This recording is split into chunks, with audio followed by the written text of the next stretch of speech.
Okay, AP Stats video 2 here, and this is a continuing with sampling distributions.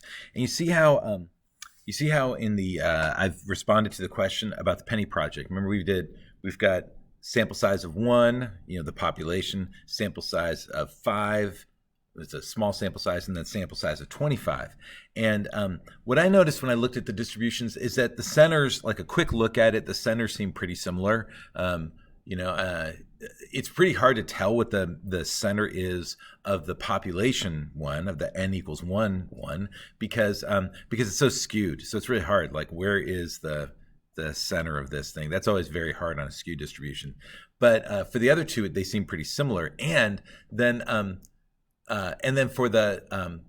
for the sample size of 1, sorry, I was just looking at it to remind myself. I worked out what the mean was, and I think it said either 1999 or 2000 or 1998, something like that. And that seems pretty similar to what the centers are for the other ones, so I can't see the center on the population one because of the skew, but the means seem about the same. And so then shape definitely was skewed left for the population. It doesn't look that skewed left. Even with a sample size of 5, it looks pretty symmetric. I guess there's a little bit of skew because there's one really low one. So yeah, there's a little bit of skew, but not much. And then with 25 pennies, now I'll talk in class. I actually have a little bit of a concern about the 25 pennies. I wasn't supervising enough, and I'll explain that in class. But it's definitely got a lower spread, and it seems pretty symmetric when I look at that one. Okay, so we can see how sampling distributions differ from population distribution. That the population might look one way, but the sampling distribution is going to look different. It could have a different center, it could have a different shape, it could have a different spread, and so that's going to be an interesting thing that we're going to have to learn about when we deal with sampling distributions. All right, next thing is using a sampling distribution, just remembering, and then we'll kind of review a little more. Using a sampling distribution to evaluate a claim. So a teacher has a big bag of red and white chips, and they scramble them up, and you can't see inside, and they pull out 20 of them, and the red chips tell the students how many minutes of homework time they get at the end of the period. So they could get anywhere between 0 and 20 minutes of homework at the end of class. All right, so they reach in, they pull out 20, and the 20 says, there's 7 red and 13 white, and so that's only 7 minutes of homework time at the end of class. Is that convincing evidence that the teacher is faking it, and fewer than 50%? It's not because they say the teacher says they're half red and half white, but is taking that sample and getting 7 red, is that convincing evidence that no, it's not true?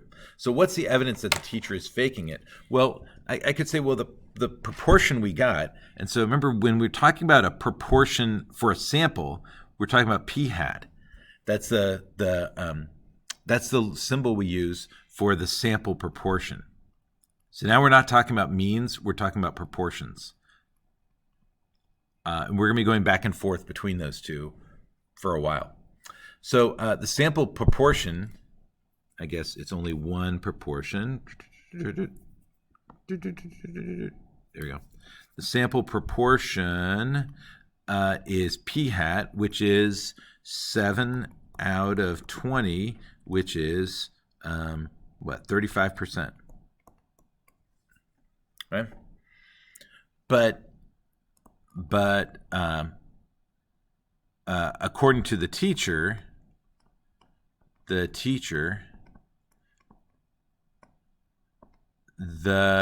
true proportion,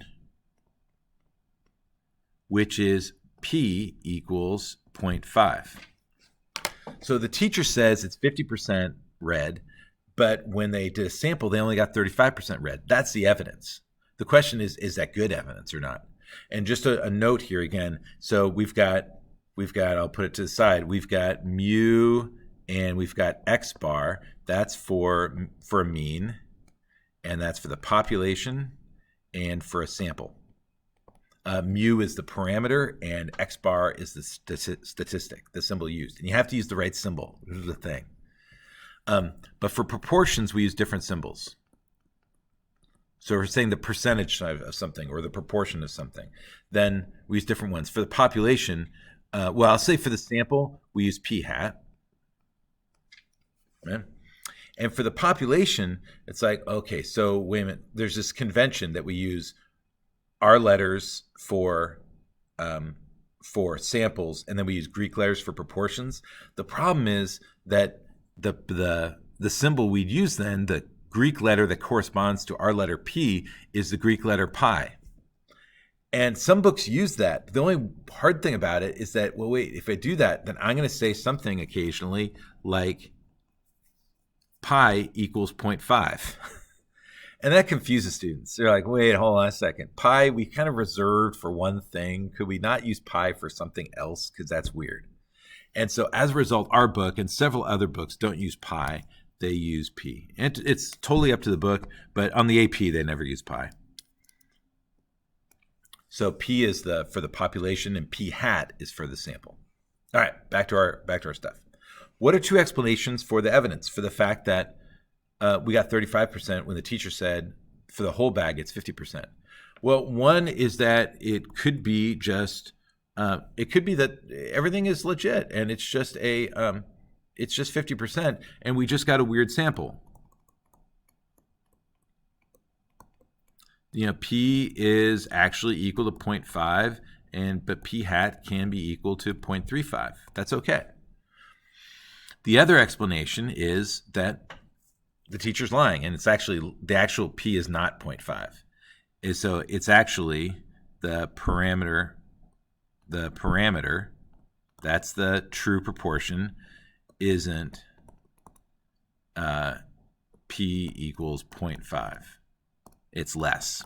We don't know what it is, but it's less. It doesn't have to be 35%. Maybe it's like 40%, and then we went a little bit under or something like that. But it's just like it's not 50% in the bag.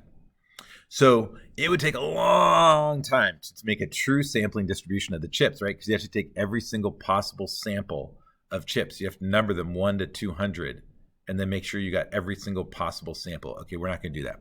But the teacher simulated the approximation by electronically taking 500 simple random samples of size 20 from a population of 200 chips with 100 red and 100 white. This is something that happens in a lot of statistics.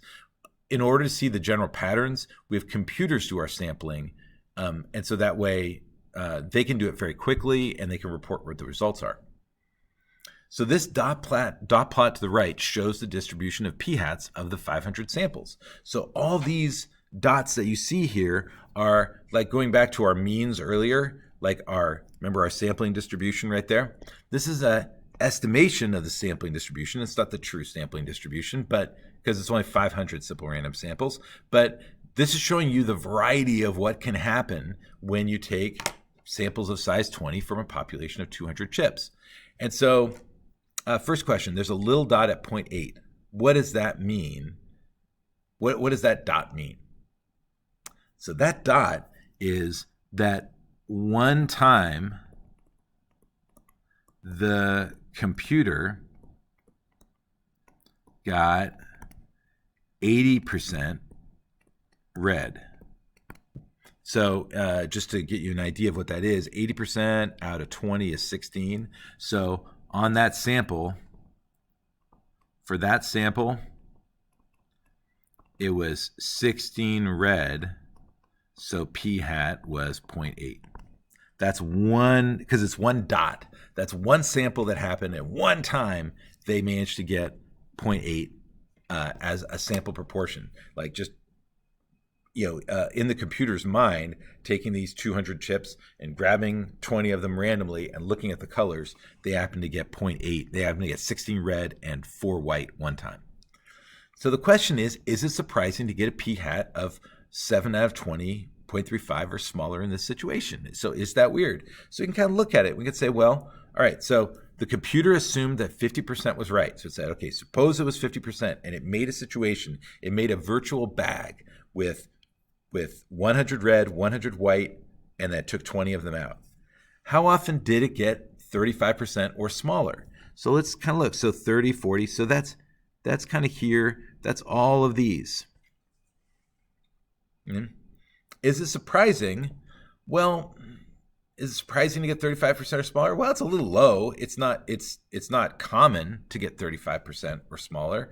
I mean, it's a lot more common to get this other stuff. So it seems unusual.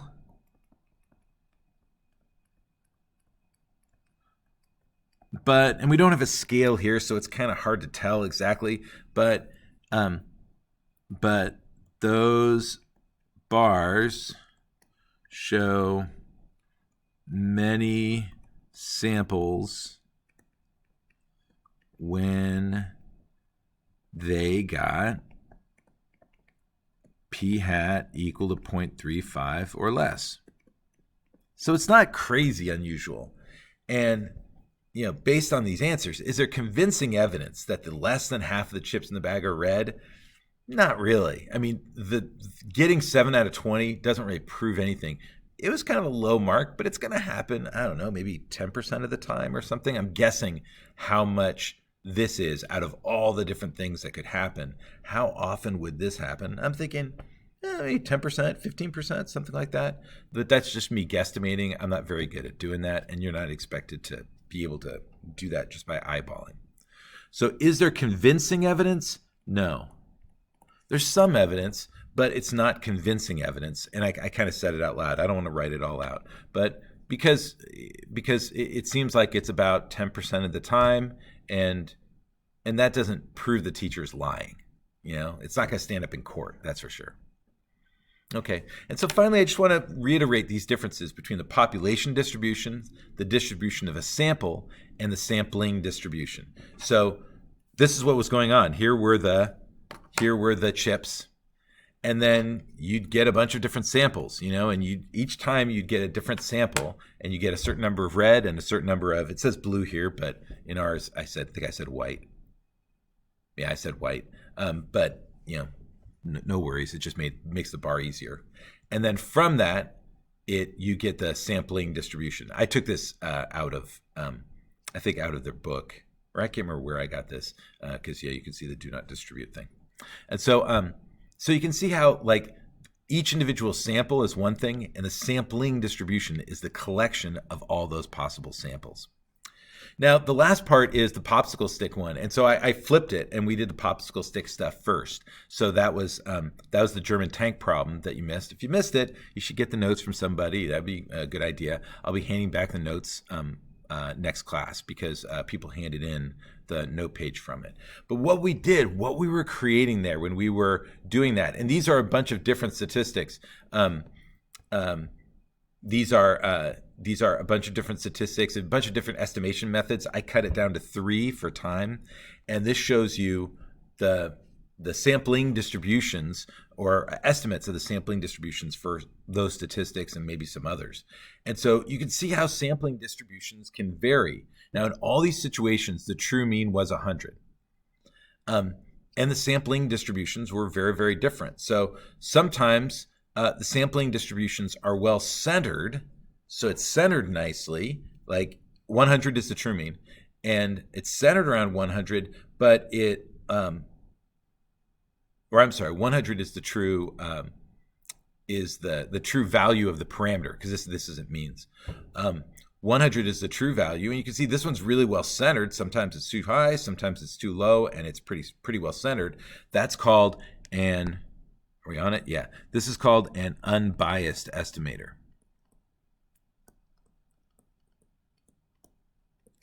That the mean of the sampling distribution is the true parameter, whatever we're measuring. But other ones, it's not centered around it. And you can see that you're going to systematically get too high or too low. This one's a good example right here. This one is definitely a biased estimator, because that method of estimating what the true value is, the true parameter was 100, that one definitely, that's an A, that definitely underestimates the value of the parameter. And then some have a lot of variability. So this one right here has high variability. And some have much lower variability, like this one. And I'm out of time. Sigh. I think I'll make one closing video.